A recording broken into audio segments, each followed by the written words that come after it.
Thank you for listening to this PodcastOne Sportsnet production, available on Apple Podcasts and PodcastOne. Even though March Madness is coming to an end, the excitement in sports this spring is off the chain. With the NBA playoffs right around the corner and the baseball season in full swing, BetOnline.ag has you covered. Get in on action at BetOnline.ag and use the promo code PodcastOne for your 50% welcome bonus. BetOnline.ag, your online sportsbook experts and exclusive partner of PodcastOne Sportsnet. The following program is a PodcastOne.com production. He started in a small town in Texas. Worked his ass off to become one of the most famous wrestlers of all time. We're gonna take care of business tonight, and that's the bottom line. And now he's dominating the world of on-demand audio. And he's doing it for the working man. This is a damn good outlet for me to spew the bullshit off my brain. Yeah! This is Steve Austin, Unleashed. All right, everybody, welcome to Steve Austin Show. I am currently out on vacation, recharging batteries, but just because I'm recharging the batteries, we still got business to take care of. In the meantime, we'll be playing some of the most requested Steve Austin Show classics that have been locked away in the archives. I got a great one for you this week, and here's my producer, Sean, to tell you all about it. Thank you, Steve, and welcome to a classic episode of the Steve Austin Show. Producer Sean brings you episode number 250, episode 250, with the Gangster himself, Chael Sonnen. Original air date, August 27th, 2015. This is one of two times that Chael has been on the podcast. I believe it was actually episode number 4, way back when the show started, years prior to this, that Chael was a guest. But here he is back on the show, and him and Steve talking about MMA, talking about pro wrestling, talking about a lot of stuff. Chael talks a little bit about his fight with Anderson Silva, the feud and the promos and stuff that went along with it, as well as MMA discussion, specifically Conor McGregor versus Chad Mendes, as well as Ronda Rousey, which is pretty interesting hearing about that back in 2015 and kind of comparing it to how things are going now in 2019. Ronda Rousey, obviously things changed significantly for her joining the WWE, and Conor McGregor, who knows what's going on with Conor.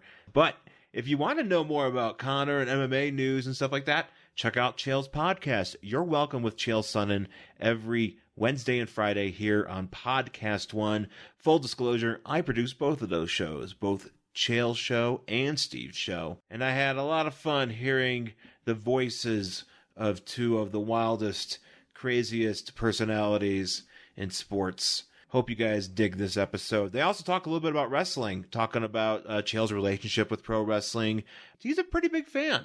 Chael does watch and does talk about that a little bit. Specifically, they're talking about SummerSlam 2015 and the Undertaker versus Brock Lesnar match. So, Chael Sonnen on a classic episode of the Steve Austin Show. Today in Steve Austin history, today being April 11th, starting in 1992 in Chattanooga, Tennessee, Barry Windham and Dustin Rhodes defeated Steve Austin and Larry Zbyszko in a bunkhouse match. Same results from this past Tuesday. Headed over to the WWF in 1996 in Bonn, Germany, Ahmed Johnson defeated Steve Austin via disqualification. 1997 in Kuwait City, this is the quarterfinals of the Kuwaiti Cup. Owen Hart defeated Steve Austin when Davey Boy Smith interfered, and this allowed Owen to go on to the semifinals and eventually the finals of the Kuwaiti Cup, where he lost to Tiger Ali Singh. And finally, in 2001, Tallahassee, Florida, it's a 6-man tag team match featuring The Undertaker, Kane, and Chris Jericho defeating WWF World Champion Steve Austin, Triple H, and William Regal. I got my information from thehistoryofwwe.com. All right, hang with us. Coming up, we've got Chael Sonnen on a classic episode of the Steve Austin Show. March Madness is coming to an end, but the excitement of sports in April is going to be huge. Baseball is in full effect. The Masters are this weekend, and the NBA playoffs are right around the corner. Time to get in on the action. Just sign up today for a free account at betonline.ag and use the code PODCAST1 for your 50% welcome bonus. With the NBA season about to wrap up, the Magic, Hornets, Nets, Heat, and Pistons are all duking it out for the last few playoff spots in the Eastern Conference. Get your NBA playoff mojo dialed in and get involved with betonline.ag for all the action. Don't forget to use the code PODCAST1 at betonline.ag, your online sportsbook experts and exclusive partners of PodcastOne Sportsnet. This is Steve Austin, Unleashed. Hey, you mentioned something. You said, as we say in the business, a shoot. Now, we talk about pro wrestling when you say shoot, or do y'all use shoot in the world of mixed martial arts as well? We do now, and I'm actually largely to either blame or thank for that, however you want to do it, because I love the vernacular of professional wrestling. And yes, I've used it in a number of interviews, and now I've noticed the media is using those terms. I called a guy a curtain jerker one time, and I had to explain to Ariel Helwani what it meant. Ariel loved it so much, he's now acted as though he has adopted the term from me, but he's acting like he's the one that introduced it to the industry. He uses curtain jerker constantly. Okay, now, when you say curtain jerker, now, many times in our business, it could be a guy young in the business, and so he's early on in the card. He's the first guy on the match. He's jerking the curtain. With respect to the world of MMA, are you intending that as an insult? I mean it as an insult, and I was using it about it. Here's what happened. I'll tell you exactly what happened as it pertains to Ariel Helwani. I was ranked number 9 in the world. I was going to fight a guy named Yushin Okami. Now, Yushin was ranked number 2 in the world, and he was the last guy to defeat Anderson Silva. That's a big fight. You got 2 top 10 guys, including the number 2 ranked guy in the world. Right. We had to fight on an undercard because Okami didn't have any fans. And I was so hot about it. I was so mad. And I did this spot with Ariel, and I was saying that. I said, man, I got to fight this guy. I got to jerk the curtain now because of the opponent I've been given. No fault of my own. Right. The guy's tougher than hell, and nobody gives a damn about him. And Ariel says, hey, what was that thing you just said there? So I explained it to him, and then he's ran with it. And I've even seen him tweet out that he's the one that created the term, but he did it. He stole it from me. And I stole it from you guys. But that's interesting. You mentioned a guy like Yushin Okami, tough as nails, and like you said, ranked as high as he was. Dude, talk about, maybe because of your love for pro wrestling, as long as you've been watching it, and of course you grew up amateur wrestling, the Greco-Roman MMA fighter. So, dude, what's the parallels between getting over in the business that I come from and that you were a fan of, and then getting over with respect to selling tickets or garnering respect to get further up that card? Because, to your point, Yushin took you down to curtain jerker level. So is it the same? Is it something? Is it the fire? Is it the mean streak? I mean, look at Ronda Rousey. People just enamored by her and her presentation, her whole approach, and she's a verified badass. So what about getting over in the world of MMA? Same, different than pro wrestling? Well, she's real too. What you see is, we always talk about it. You've got 2 options. You can go the Rock option, which is gimmick and entertaining and wonderful to watch, or you can go the Stone Cold option, which is straight up shoot, turn yourself up, turn up the volume. So she is definitely a Stone Cold option. What you see is what you get with Ronda, and it's very easy to get behind her. It's easier to attach people to you and get them to come along on the journey, if you will, when you're a real person and when they get to know you. It's very easy to get to know Ronda because she's being Ronda nonstop, with the money or without the money, with the fame or without the fame. She's the same person.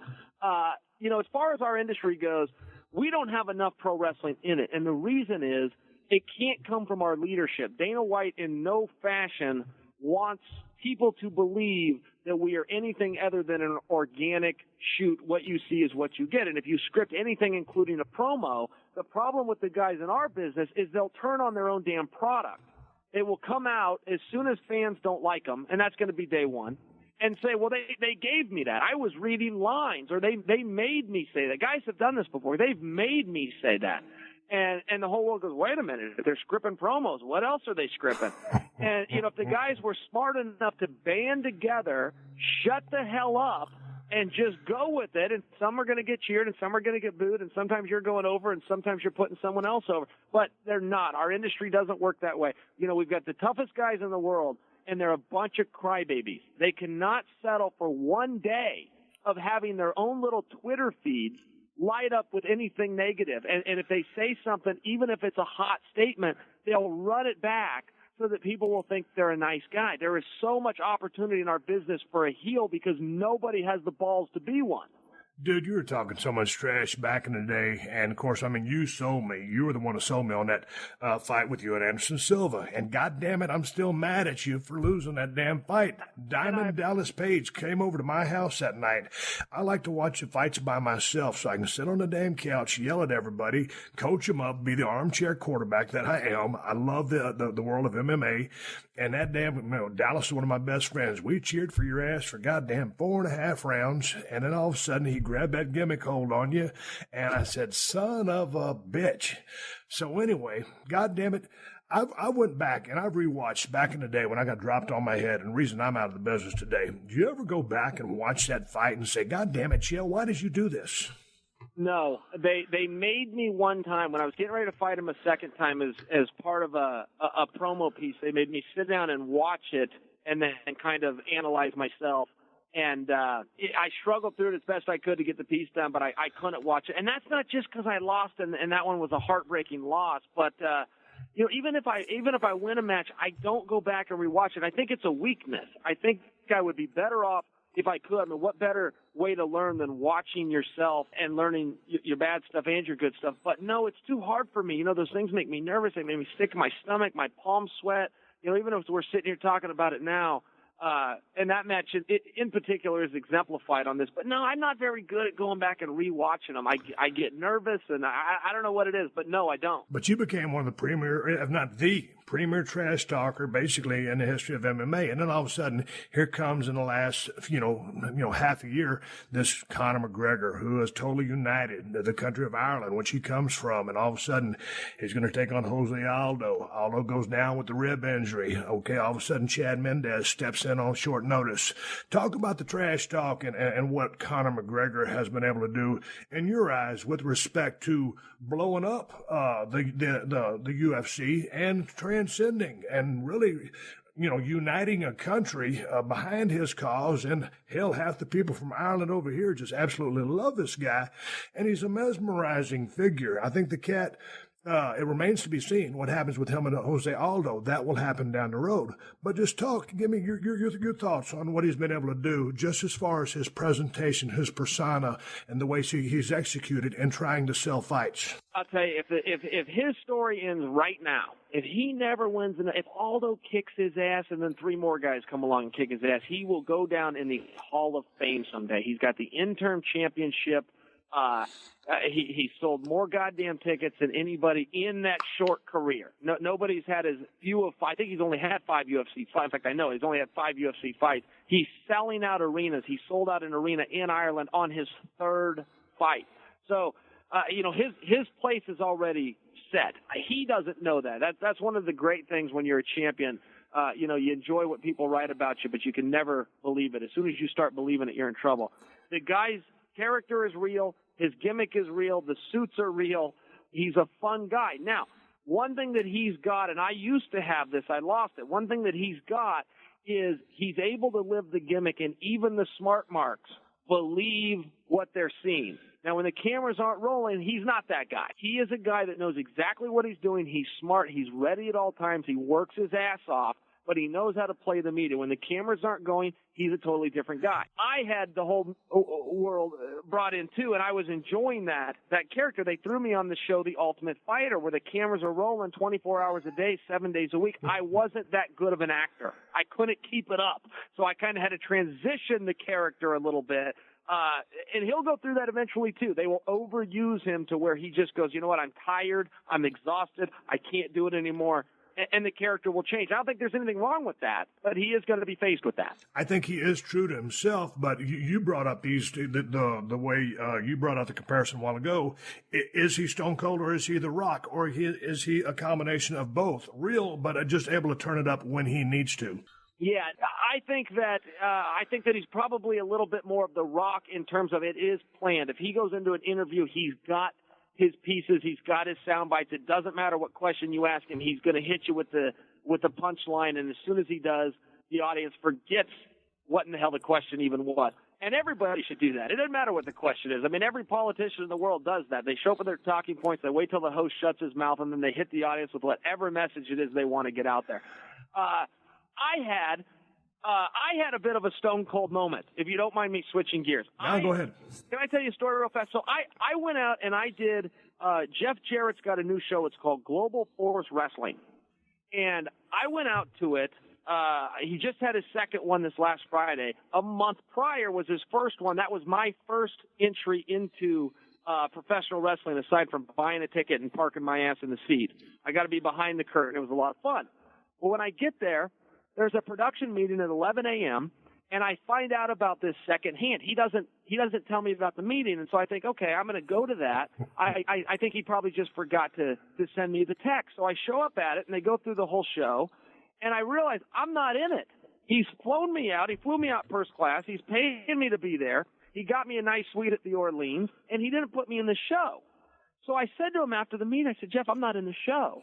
And he says, well, did you want to be? And I said, well, yeah, I wanted to be. So he opens up the script, and he thumbs to like page 3, and then he sticks his big old finger right on the page and says, why don't you go in right here? That's all he says.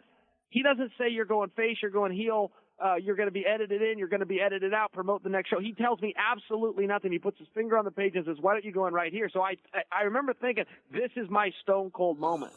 This is my stone cold Michael Hayes moment. This is going to be whatever in the hell I want it to be, and it's going to be whatever the hell I make of it. I had better be ready. And sure enough, when the show came around, he handed me a mic. I walked in right there, and to this day, he's never given me any more advice on what to do. And it was a great spot. If he gets his TV deal and he gets picked up, I think it's going to do well. But it was one of those situations where I was faced with an opportunity, and it was my stone cold moment. Okay, so you got the opportunity to get a mic in your hand. So basically, what are you going out there and talking about? It's Global Force Wrestling, but you got the stick. What was the topic at hand? Well, the topic at hand, I of course I want to be heel, right? And the boos are a heel's cheers. And you're damn right. Yeah, and over time, and I used to only be the heel, and over time, now I'm doing the same thing I was when I was the heel, and everybody hated me. It's the exact same thing, but now the goddamn audience goes along with me. Right. They love it when I tell them to sit down and shut up. Because you're cool and you're badass. I guess I don't, but so they go crazy. And it's the opposite of what I'm going for.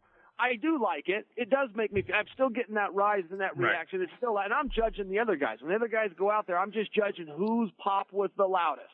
And so I do get them worked up, and I'm staying on them, and I'm insulting them, and I'm pointing to the guy in the third row, the douchebag in the third row with the Affliction T-shirt on. To do a quote. No, not the Affliction shirt. I had a great line. I said I could be inducted into any wrestling Hall of Fame right now, first ballot. I could beat Ric Flair. I could beat Dusty Rhodes. I could beat the Road Warriors. I could beat Harley Race. Now that pissed them off. When I started mentioning these guys, that pissed them off. And I just kept going. I just started rattling off names. And it was a kick. I was even going through them. I said I could beat Brock Lesnar. I could beat Stone Cold. And then I said, well, wait a minute, I take that one back. But I could beat Kurt Hennig, I could beat Rick Rude. I went right back into it. So when I said I could beat Stone Cold and then I ran that back, wait, I take that one back. They went crazy for it. Yeah. They went crazy. And that was fun. Above everything else, I had so much fun. So what's the deal? I mean, are you going to be a piece of this organization? What needs to happen for Global Force Wrestling to actually happen? Because I've been reading about it for the past damn year, seeing all these tweets. I heard that you were going to be involved, and then we had a phone conversation the other day. This is the first time I heard you cut a promo at the building, and now you're in the show. And then I was reading today, as I said, because, you called me out of the blue the other day, and we call each other every now and then just to shoot the shit, and say, hey, man, I'd like to be on the podcast. And shoot, what the fuck you want to talk about? So, man, let's just shoot the shit. And that's what we're doing. But I got on a computer and said, okay, man, all of a sudden now, Chael Sonnen is the expert analyst for Global Force Wrestling. So are you going to be a part of the commentary team? What the fuck is your role? Yeah, 100%. But I have a big problem right there. See, my problem is, unless he gets a television deal, there's nothing for me to commentate.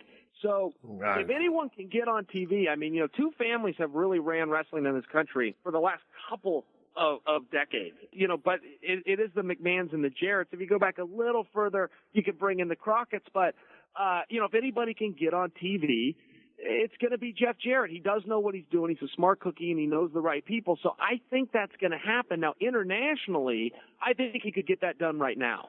Internationally, which is a market that I don't fully understand because I don't have to, I know they're chomping at the bit for him. I know domestically he really wants to find a deal, and that's where I would come into play. If he goes and signs a deal in Turkey, which he's actually being offered one, that isn't going to be my voice. I don't speak Turkish. That's going to be someone else. So for me to participate, he's got to get an American deal. I trust that he will, but it's a gamble. And unless he does, I'm really not part of the show. Yeah, but what was the scuttlebutt with what happened with him and TNA? Hell, I thought he damn co-founded it or jumped in on the early stages. Then he's in, he's running it. Then he's out. He's back in, he's out. What the fuck happened with that relationship? Shoot, I think he's the champion. I think he they just put the strap on him at a pay-per-view. They put some belt around him at a pay-per-view about 3 weeks ago, which leads you to believe that he's coming back in as they're going out. They've got I'm not speaking out of school here. They got some very public problems. A lot of those checks have been rubberized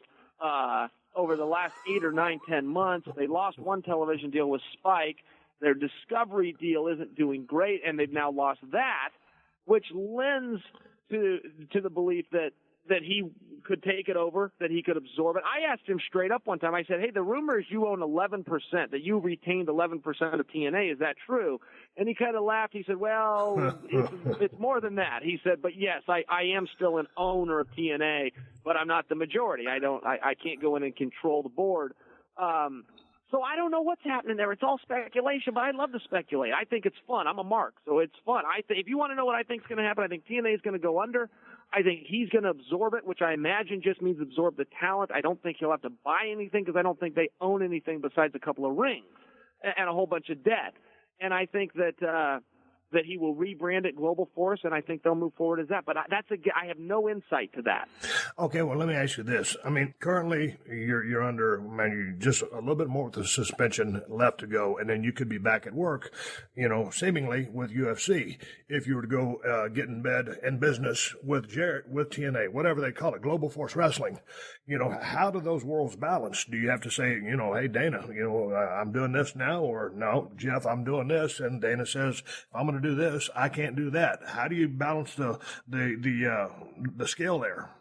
Here's what I would do. If Jeff Jarrett does get the deal so that, for a guy like me commentating, that I would have a position, and that's the deal Jeff and I have right now. Hey, help me out if I get this deal, there'll be something there. So, we're all kind of in this together, but if it comes around, I would call Dana and I would say, hey, I need some advice. Here's what's happened. I really want to do this. I don't think the two conflict.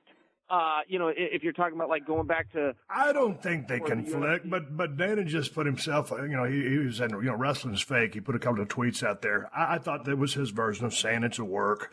I don't take it that he's a big fan of pro wrestling. So, to me, maybe because he's the guy that runs the UFC with the Fertitta brothers, that, maybe in his mind, those two worlds don't mix, or they mix like oil and water. But that being said, one of the biggest stars in his company, Ronda Rousey, is a huge fan of pro wrestling, and she participated in an event not too long ago. So, that's going to be interesting to see, how you play those cards. Yeah, and I'll tell you, the crossover has been very interesting. Every 100%, every UFC fan is a pro wrestling fan. Not every pro wrestling fan is an MMA fan at all. Man, I would disagree with you there. I don't think every MMA fan is a pro wrestling fan. I think, maybe the ratios are the exact same, because I really do think you have some purists that think pro wrestling is bullshit, and I think you have some pro wrestling fans that say, it's too brutal, it's not for me. You can't say it's not legit, but for some reason they don't like MMA. But man, I don't know. I think there are some common ground there, but obviously I think there's a segment of each that doesn't like the other. So here's something funny. You had talked about Dana's tweets that he had sent out that were negative to wrestling. Let me tell the audience what happened, just in case they don't know. An unknown guy in the wrestling world by the name of Seth Rollins sends a tweet out to Dana. Yeah. And Seth Rollins, and this is his official Twitter account, the Seth Rollins tells Dana, hey, your pay-per-view is $55. Vince's network is only $9.99 a month. He's got you beat there. That's a quote. So Dana writes back to Seth Rollins and says, yeah, well, that fake stuff, used a different S word, should be worth $9.99. So Seth Rollins writes back and he says, why don't you get in there sometime, Dana, and let me know how fake it is. Dana writes him back and says, trust me, bro, it's fake. Well, Dana did not take the time to click on who he was talking to or how many followers he had or the fact that was the Seth Rollins. He thought he was just Dana works so fast. He's in such a hurry. He sends out so many tweets. That's what's funny. The real story there is that Dana's trying to convince this guy on Twitter that wrestling isn't real. He doesn't realize the guy is Seth Rollins. That's the real part of the story. Back into a little bit of MMA, because I knew I was talking to you, man, I was just reading, coming up, and I guess it was going to be January, Ronda Rousey was going to be taking on Miesha Tate for the third time. And now it looks like they pulled Miesha out of that fight and put Holly Holm in. Now, have you heard this? Yeah, absolutely. That is correct. Okay, now, and then this is just reading right off what I copy and pasted. This is Joe Rogan. I don't agree with that fight, Rogan said during his podcast. That Holly Holm fight, I don't think that's smart. I would have gone with Amanda Nunes before Holly Holm. Amanda Nunes looked like a badass when she knocked out Sarah McMahon. That's a more dangerous fighter, a more marketable fighter. Holm is only the best boxer in the world if Ann Wolfe decides not to box. He wasn't done there, though. He says, I think Amanda Nunes has real potential. If you look at Claudia Gadelha, she's a world class. Joanna Gurjacek, world class. There's a few. Chris Cyborg, steroids or no steroids. Take away the controversy. Go by her performances. Ferocious. That's four of them right there. Why is he so vehemently against the Holly Holm fight?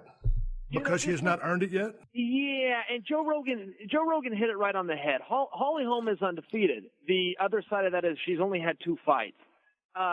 The boxing title, she's like a 17-time world kickboxing and boxing champion. I can tell you my existence on this earth, I have never met a girl who has competitively boxed or kickboxed. I've never shaken hands with a girl that's a kickboxer or a boxer. So as far as winning 17 titles, I can't sign off on the validity of any of those. Right. Regardless of this Ann Wolfe girl or not, I just can't. I have no idea who contested these, who sanctioned these, or how real these were. But Holly Holm is a very hard worker. She's a very nice girl. And the bottom line is only 2 fighters in history have sold on their own, Mike Tyson and Oscar De La Hoya. Everybody else needed a dance partner. Ronda Rousey is quickly becoming the third. She is getting it done. She's selling out arenas on her own. She does not do the pay-per-view numbers that people advertise, but she does do very good numbers, and they're climbing quickly.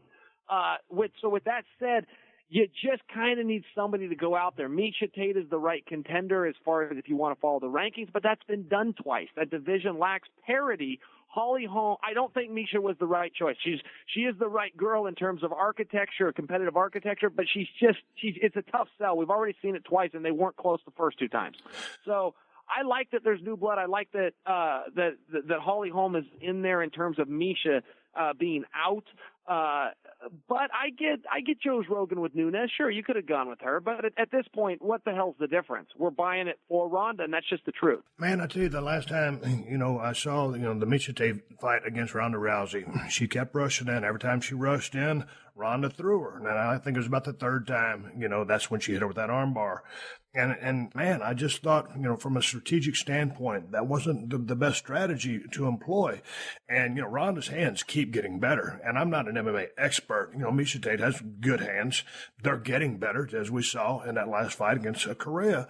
But my point is, man, okay. Well, let me just ask you, because, dude, I'm the armchair quarterback. If you have a great female fighter, she's 135, she's got good stand-up, she's got a good ground game, what is going to be your game plan if she's going to be taking on Ronda Rousey? What do you tell her? How do you coach her up? See, that's the problem with Ronda, and a lot of great fighters go through this. She's known for the armbar. So the common belief is if you can stay out of the armbar, you're going to be okay. Now, that's only a theory. If you take the armbar away, then you see that Ronda has other tools. She just doesn't go to them until she has to. She goes to her first-line offense first. If that doesn't work, she goes to plan B. We found this out in Ronda's last fight. I don't know if you saw it. If you blinked, you missed it. It was a matter of seconds, and she knocked the girl out. That's her first knockout with her hands. Right. So, yeah, as far as fighting Ronda goes, these girls have one tremendously big obstacle, which is they're not. They don't have a history as competitive. Ronda's skill set is not unique. John Jones's skill set is unique. John Jones goes out there and does video game type moves that the announcers can't even call because they've never seen them before. Ronda's a very basic and straightforward fighter. However, she's a masterful competitor. She's been at it her whole life through the judo circuit. She's been to 2 different Olympic Games. She's shaken hands with another girl, competed with the lights on, and found a way to get her hand raised at the end of it. These other girls don't have that. The division's brand new. It's 2, maybe 3 years old. So they just simply, they don't have these amateur backgrounds. They don't have professional backgrounds that are anything extensive. They're not great competitors. And that's what separates Ronda. It's really an intangible more than it is a physical. It's not worrying about her jab to her cross, to her throw, to her armbar. It's the fact that she knows how to walk out in front of people, deal with that, keep her emotions in check, operate in a constricted time frame of a 5-minute round situation, win the round, be objective about it. She's a competitor, and these other girls But aren't. every time you walk out to fight a Ronda Rousey, and you're walking to the ring first because she's a champion, all of a sudden, man, the place goes absolutely batshit crazy. I mean, it's like a WrestleMania moment in front of 90,000 people every time she walks out. So how deep into the psyche does that go to a competitor? Obviously, you've never sat there and waited on Ronda Rousey to walk to the ring, but you have seen her up close and personal. You've analyzed her fights, and you're a fighter. So how does that play into your psyche? Can you become psyched out by that? Can it just intimidate you? And here's a bullshit pro wrestling story I'll throw at you. First time I went to WWF, I was going to take on the Undertaker. I had a bunch of things, a fishbone of things I was going to do the Undertaker in that match, some strategy, some things I was going to call. All of a sudden, the lights went down, the smoke came up, everybody put their lighters in the air, they hit the music. Here comes the Undertaker walking in slow motion to the ring. I forgot every fucking high spot I was going to call that night and totally shit the bed. Now that's a pro wrestling, analogy as to, maybe the mindset of the people that are in there with Ronda Rousey. Can that happen? Does that happen, Chael? 100%, and fighters often lie about it. A fighter is supposed to be above that. They're supposed to have the focus. They're not supposed to care about the crowd. They're not supposed to feel the pressures. They're not supposed to, man, they are scared to death.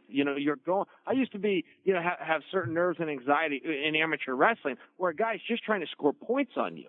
In a fight where he's trying to hurt and damage you, if you get tired, there's nowhere to sprawl or rather stall. Yes, you definitely feel those things. And then fighters, the media is so small that covers us. We largely exist on the internet. Now, that's changing. Fox picked us up. ESPN's got a gig going. But largely we're on the internet. Fighters go on the internet 5, 10, 11, 12 times a day. They read these things. They read that they're 8-1 underdogs. They read that nobody's touched Ronda. They read that everybody's picking against them. And yes, it affects them. And anyone that says otherwise, they're lying, and lying is a big part of being a fighter. You got to lie to other people, lie to yourself, convince yourself, and go out there. But yes, I've seen plenty of people fold in the locker room before they ever get to Ronda. That's what used to happen to Mike Tyson.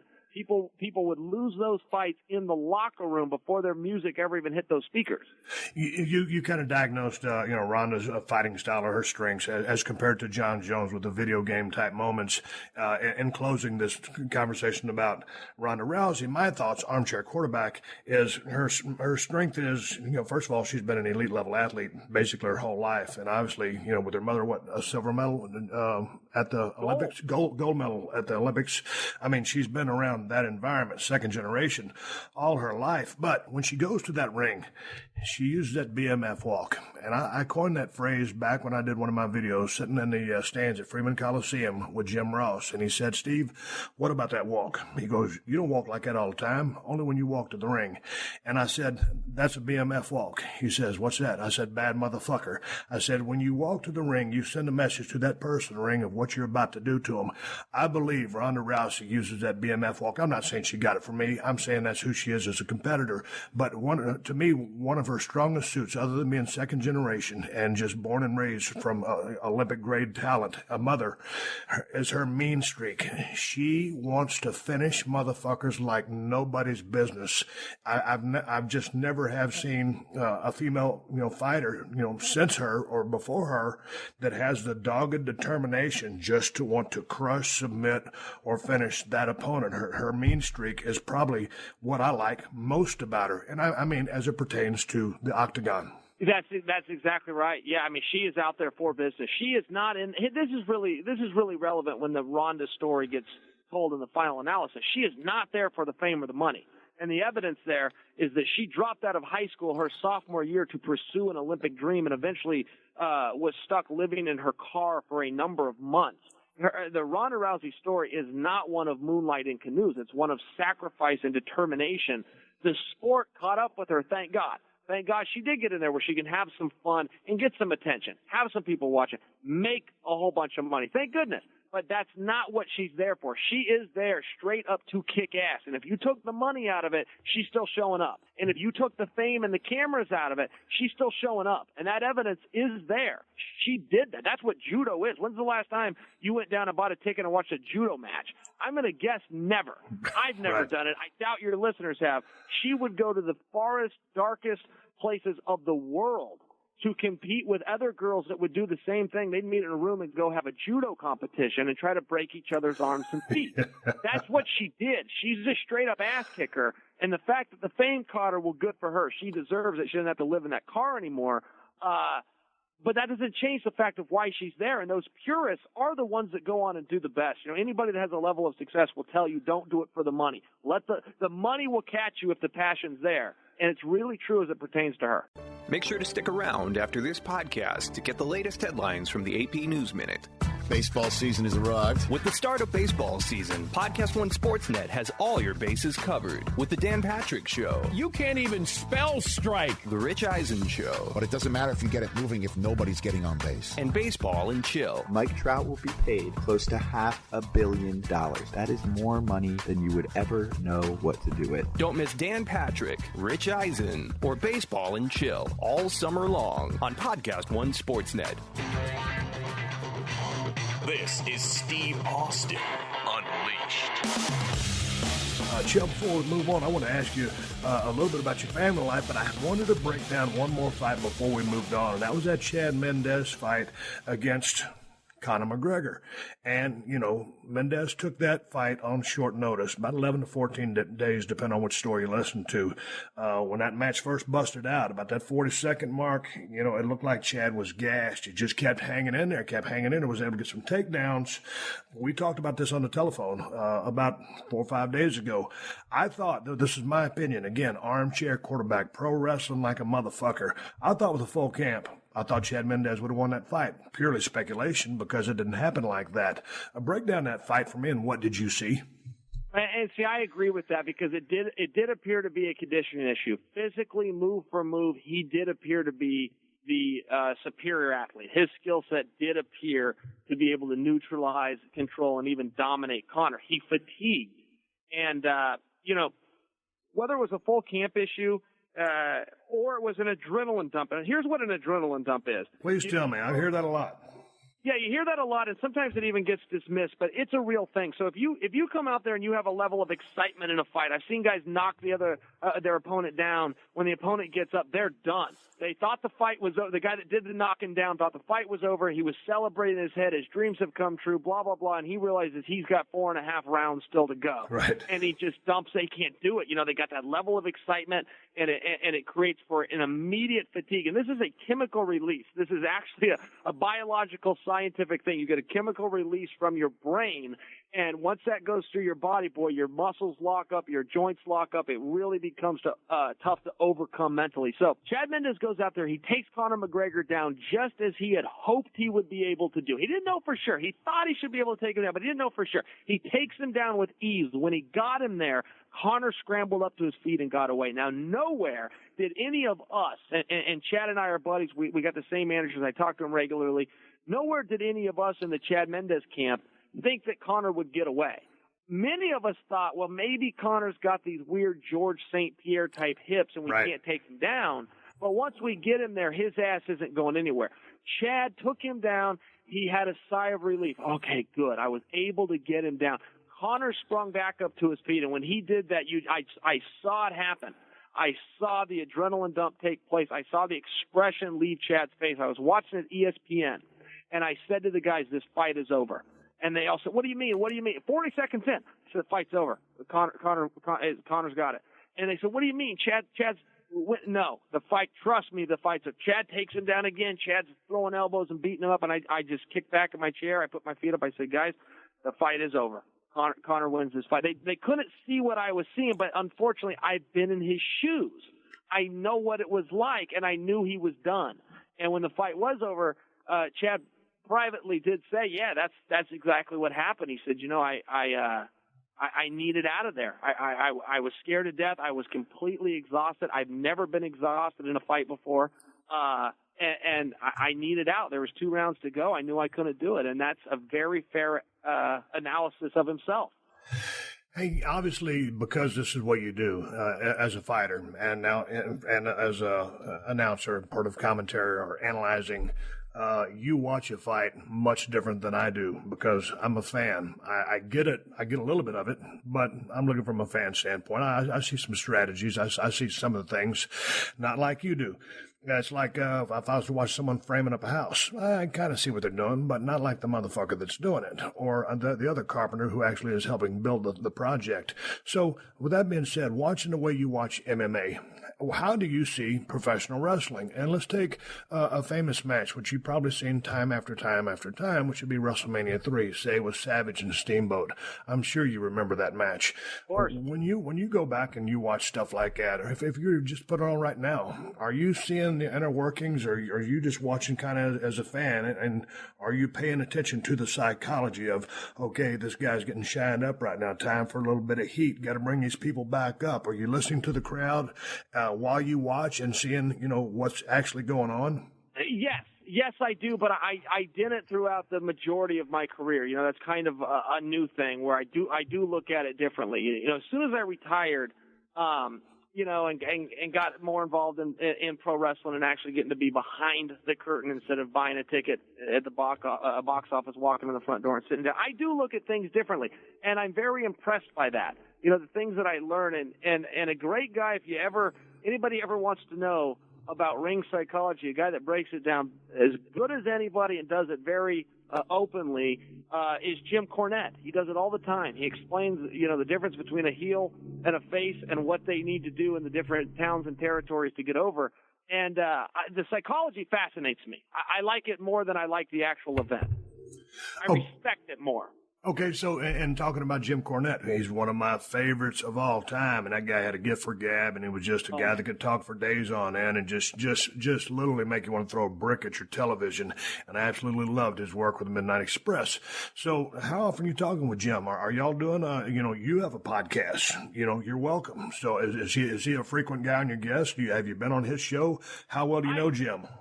I feel like I know him pretty well. With that said, he's been my guest once and I've been his guest once. Now, he's a master. He's kind of like we were talking about with Ronda earlier, of letting you in. I see these guys on TV. I grow up with them. I follow him on YouTube. I listen to his podcast. So I feel like I know him. I don't know if he would feel the same way. I don't know how close he is to MMA.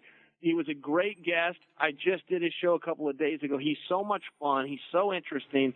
I love how he breaks things down. I love how he sees things differently, and I love how he's not scared. He's one of the few guys that isn't out of the company trying to get back in the back door by kissing Vince's ass every chance that he gets. He comes out and he just calls it the way he sees it. Sometimes he agrees with the writers, and sometimes he doesn't. And, if you don't mind me switching gears, speaking of the writers, I followed your tweets over the weekend. You liked the Lesnar Taker match, at least when it was going on. Did you like the ending, or did you feel a big middle finger was sent to the audience on that? Man, I didn't think a big middle finger was sent to the audience. I was going to break that down with Wade Keller here in a couple of days, but I'll be happy to talk to you about it because you brought it up. But I've only seen the match one time, so let me just recollect what I saw. I thought it was I love the way they jump-started the match. High intensity, this is what they needed because, bottom line, straight up, WrestleMania 30 was not good. They said Undertaker got concussed early. It happened to me. I wrestled him at Madison Square Garden, Highway to Hell. He went down to give me a backdrop. I kicked him. When he brought his chin up, when he brought his head up, he caught me right in the chin. First time I'd ever been knocked out in my life, Chael. I'm not saying I'm a tough guy. First time I'd ever been knocked out. Well, we're live on pay-per-view. There's 20,000 people in Madison Square Garden. I'm laying there on the mat. Undertaker standing there. Earl Hebner, the referee, looks down at me. He goes, "Goddamn, boy." He goes, "You all right?" And I said, "Where am I?" He goes, "Goddamn it, boy, you at the Garden." So my point is, I do not remember the rest of that match. It was a piece of shit. That was Highway to Hell way back in the day. So going back to continue my point, WrestleMania 30 wasn't the match that it could have been. Word on the street, Taker got concussed. They needed to come out strong. They needed to set the tone. I loved the pull apart they did a couple of weeks ago, setting that match up. Taker was back. He caught him with a low blow. Okay, why do you use the low blow? Is he turning heel? Hey, that's one of the most effective ways to stop a human being, much less an extraordinary human being, a monster, if you will, in Brock Lesnar. So they started that match off with a jump start, then settled it into the brawl that it ended up being. A couple of F5s here, F5 through the table, and then get a couple of submission holds. Okay, now let's go to the final thing. One bell ring, referee, who was Charles Robinson, referee goes over and starts yelling at the guy for, "Why did you ring the bell?" I guess, and I didn't see Monday Night Raw either, so you can bring the back end up on this if you saw Monday Night Raw. So Taker's tapping. I didn't see the tap. Maybe the bell ringer did. That's why I rang the bell. So the referee says, "Why are you stopping the match?" They continued the match, and then did Taker catch him with a low blow? Yeah, Taker did low blow. And then back into the submission. Put it back into the submission and put him unconscious, which at the and there was the fuck you, and Brock was too proud to pass out, and he passed out after giving him the middle finger. So jump in. Okay, so my point is, I need to rewatch that because I only saw what I saw, and I see what they're trying to do with Brock. As far as the perfect way to end a pay-per-view is a feel-good moment, it was not that. To set the stage for the rubber match, I thought it did that. What did they do on Monday Night Raw? Did you see Monday Night Raw? I've got it saved at home. I have not seen it, and I haven't even got it. Okay, so you haven't seen that yet. I want to hear the explanation as well. But seeing that you saw the match just the way I saw it, give me your thoughts on the finish. Well, first of all, the match. I thought the match was a bust-ass match. They set the pace, slowed it down, did what they had to do. It was very physical. Brock was knocking the dog shit out of Taker for a shoot with some real good punches. A lot of people thought the double sit-up spot was a little goofy, but I didn't. I thought that was just Brock kind of going in a maniacal mode, and then Taker mocking him, and I loved the exchange from the seated position. I love that because then they got up. So that turned a lot of people commented on. I won't say it turned them off. I dug it. I popped like a motherfucker when they did that and started throwing from the ground. So I really dug that spot. What was your take on the match in general? And then you tell me your thoughts on the finish. Well, it was a hell of a match. And you go back to their it had a big time feel to it, and it had to, and it was. Yeah, and you go back to their match at WrestleMania. It was terrible. It was a bad match. Taker was blowing up. He had a knee issue. He was moving slow. You heard the thing on the concussion, and I kind of dismissed it. I believe it. I think he did get concussed, but I just thought, the poor guy just isn't moving very well. We're probably not going to see Taker again. He came out of this year's WrestleMania. He was awesome. Bray Wyatt was awesome. He won a clean match, which surprised me. I did not think that was going to happen.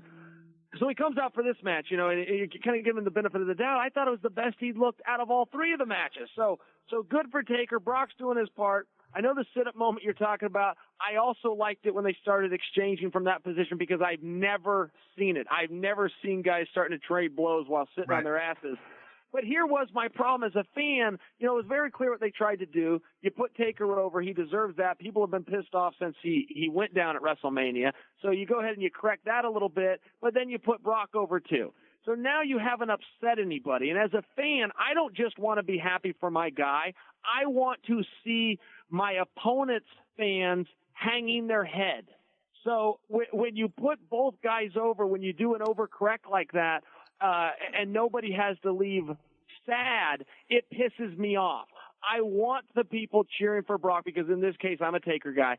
I want the people cheering for Brock to have a bad day, and I didn't get that.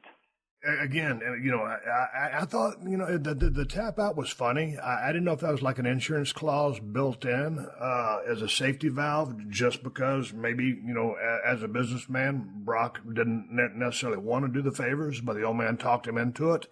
And that was his way out to appease him, that he basically tapped. Again, I haven't seen Monday Night Raw to get that storyline, but dude, man, I don't know.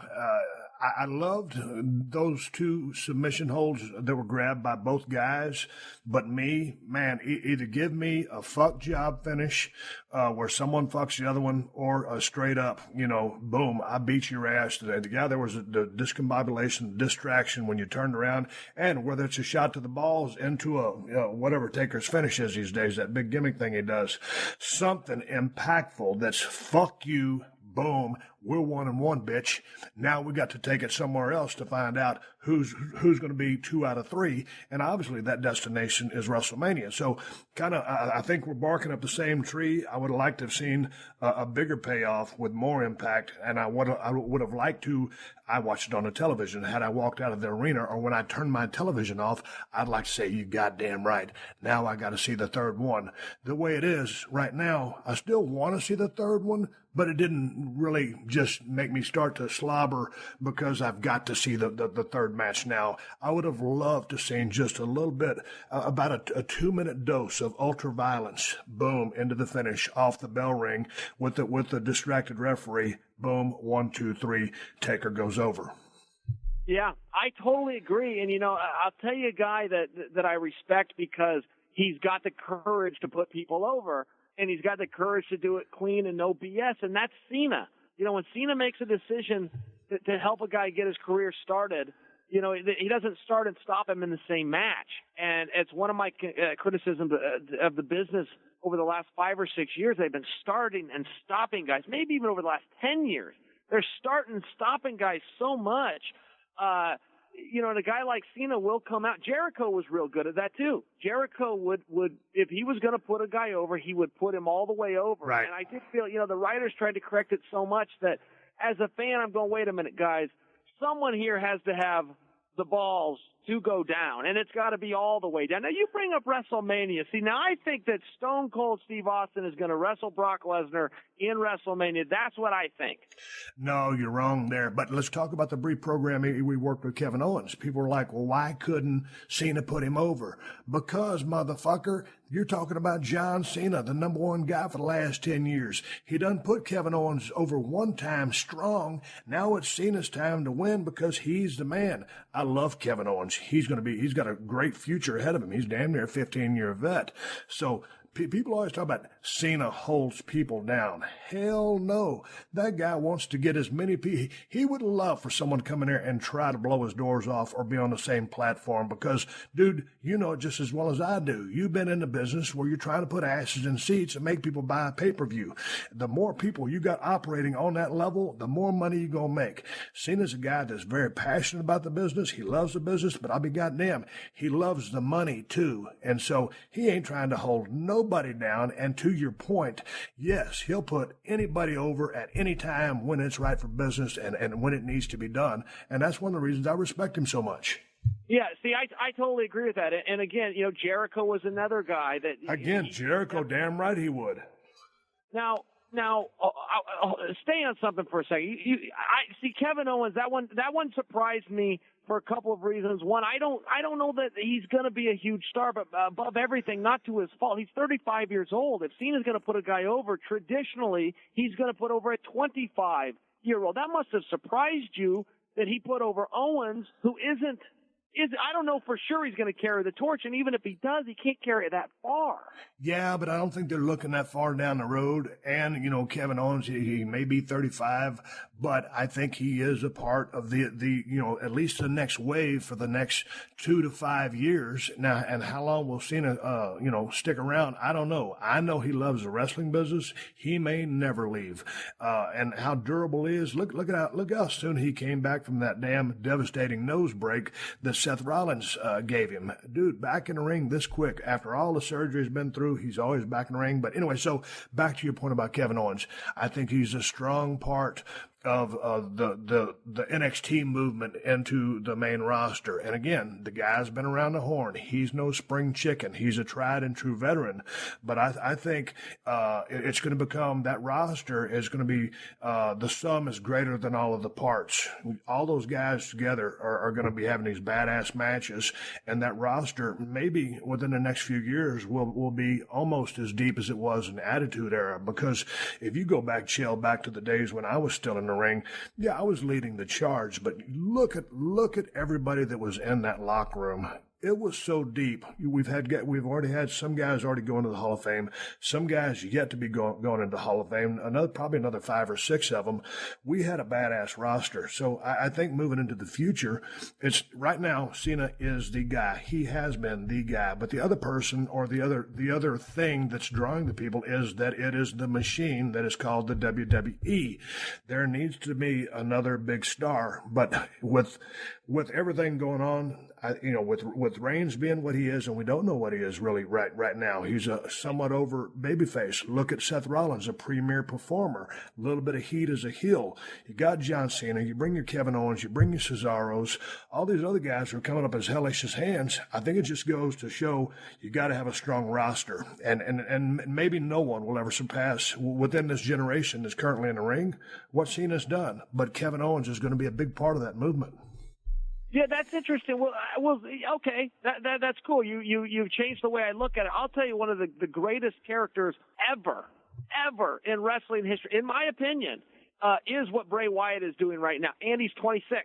He's a young guy. I'm so impressed with what he's doing, with what he's getting over with. I think to look at him, if he was a stock, I would have shorted it, and I would have missed the boat on that. I love what he's doing there, and I still think that Randy Orton's being underutilized. He's being utilized great. He's a big star, but I think he's a bigger star. I don't think that his bulb is dimming as much as I think maybe he's got a writer or two in the back that sees it that way. I think he's got the look, he's got the attitude, he's a goddamn good wrestler. And he's got a huge base. I hope that they're not trying to fade him out in any capacity. They're not trying to fade him out. And I didn't mean to pass him over and not bring up his name nor the name of Sheamus, who's a guy who I still see has some upside. He's seemingly peaked at where he's at right now, but I think there's more upside to that guy. And whether it's a tweaking his work or tweaking his storylines, Randy, they've let, not they, the machine, the writers have let him get a little bit stale. Yeah, dude can work his ass off. Repackage him. God, can you do that to a guy who's been in the business as long as he has? You goddamn right you can. Send him home for a month, come up with something good, and then, invigorate him. So, yeah, dude, there's a bunch of cats in that locker room. And one of the things, and let me shift gears, just talking about guys that, that I really like and respect. Daniel Bryan, I keep wondering, the doctor's going to clear him. Is he going to be able to make it through the waivers? What's in Vince's head, Triple H's head? What's this guy's future? That guy was on fire there. Now, he wasn't above Cena, but goddamn, he was moving the needle. And I loved watching him work because I love good workers in the ring. I'm interested to see if the guy's going to come back, 1 from the neck injury, 2 from the concussion history. Yeah, I hope so too. When that first came out, I sure thought that was a little bit of a shoot, and maybe he was going on vacation. I'm wrong about that, and I do hope that his health is all right. That guy's got a seat at the table anyway. It's amazing how many fans he has. Hey, dude, before we sign off, tell me what's going on at the household. I know he's had a baby. How's that going for you? All right. I mean, you're the gangster love. You're a solid cat. You're a hustler. And all of a sudden, man, is there a different side of Chael Sonnen once you get around your son? Oh man, it's what every parent ever told me was, it's life changing and it's the greatest experience and blah blah blah. And I was even in the hospital, like it's just about to happen, and I'm thinking, man, is there something wrong with me? Because I get it, like a baby's going to be here, we're going to raise them, this is going to be great, but that was the end of it. That when it actually happens, I mean, everything that everybody told me would happen, it did. It's a life changing moment. It's unexplainable. It's the greatest thing in the world, and yeah, he's 3 months old. His name is Pharaoh. He's in training right now for the 2036 Olympic Games, sport undetermined.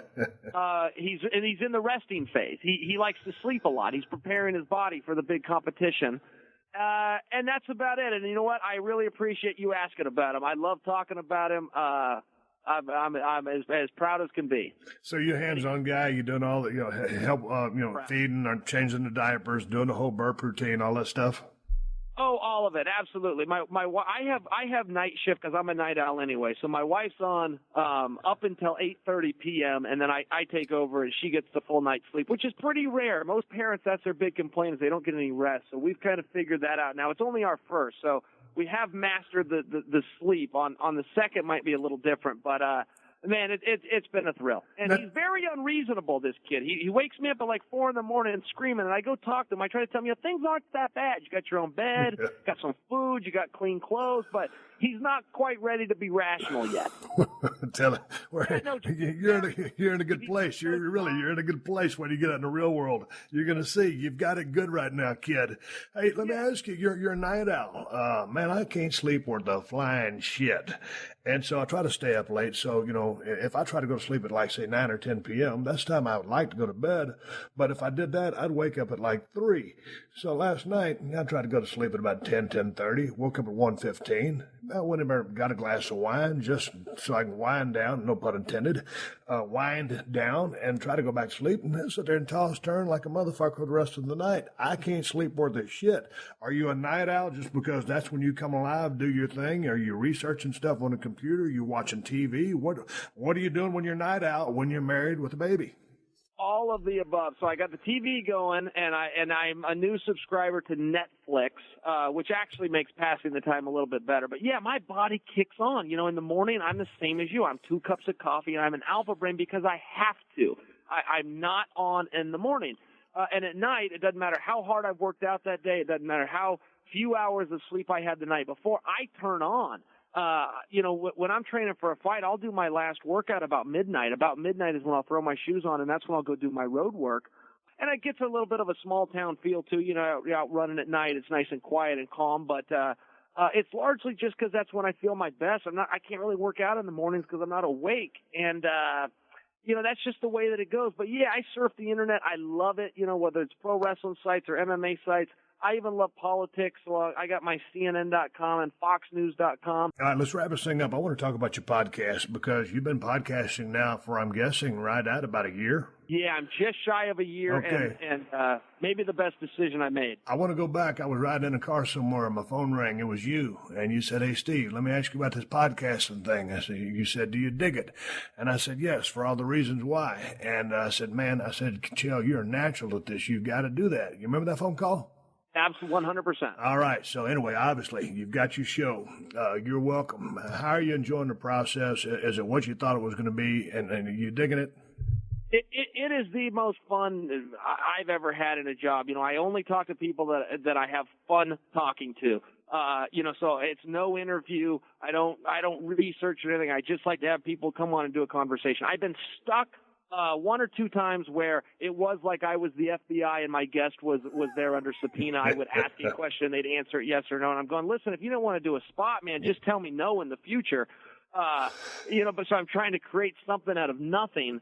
And I rent a studio. I think over time I'll do it out of my house. But for right now, it's kind of good for me to get up and get motivated and get dressed and hit the coffee shop and drive into town. But, man, it's a blast. I can't believe it's a job. And it's flattering and it's fun and it's number one in MMA right now by a mile. And man, that's flattering. I got an ego too. I love being number one. Hey man, you've always been a guy. You was born with a gift of gab. Have you always been that way throughout your life? Because sometimes, every now and then, I get someone on the podcast, and it's like in Los Angeles, or maybe they have them all over the place. But there's a comedy troupe or a place where you go to learn comedy. It's called Groundlings, and kind of one of the things they teach you there is when someone presents something or brings something up, it's yes and.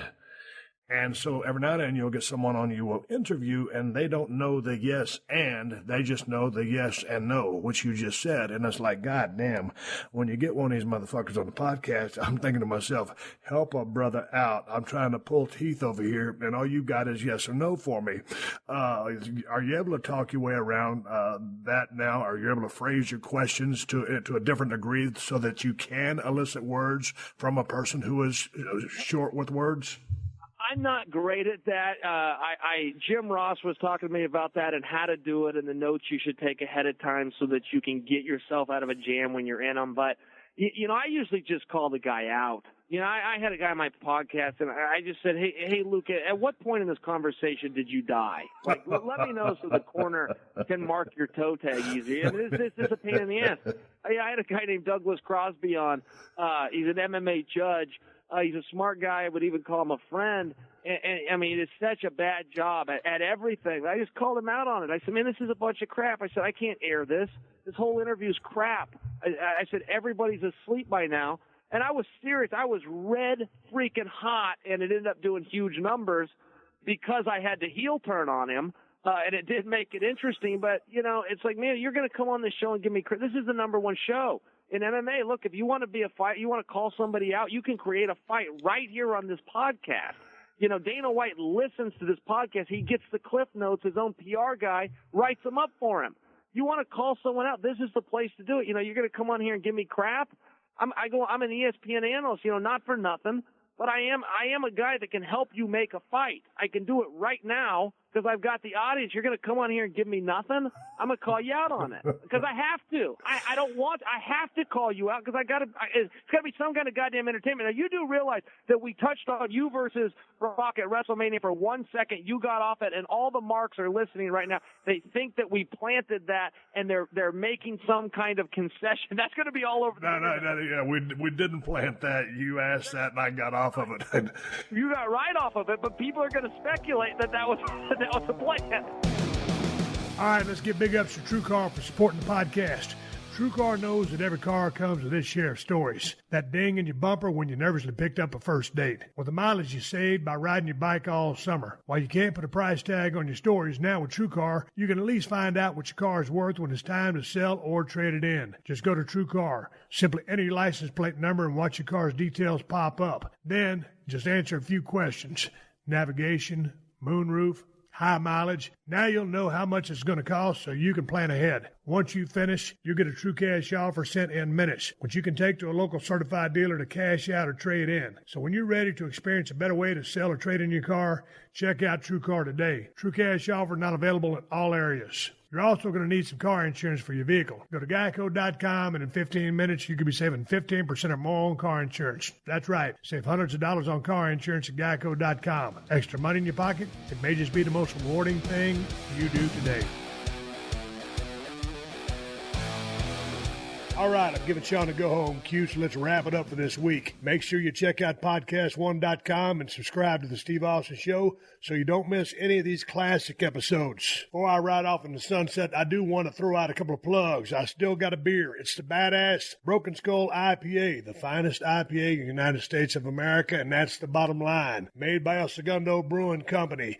You can find Broken Skull IPA at Whole Foods and Total Wines if you live in Cali. If you ain't in Cali, you're probably SOL. And if you're looking to get a badass pocket knife, I got two for you. Cold Steel Broken Skull Knife, Cold Steel Working Man Knife. Get them at my Amazon store. Amazon.com/shop/Steve Austin, or go to the Cold Steel Knives website and check out all their badass knives. Also, one more big shout out to all my sponsors to make this show possible. That's how I'm able to bring this show to you free twice a week. Please support them because they support us. For more info, check out the podcast description to this episode for details. Folks, I am on social media, Twitter and Instagram, at Steve Austin BSR. Folks, I'll be back soon, but until then, my name is Steve Austin, and I will catch your ass down the road.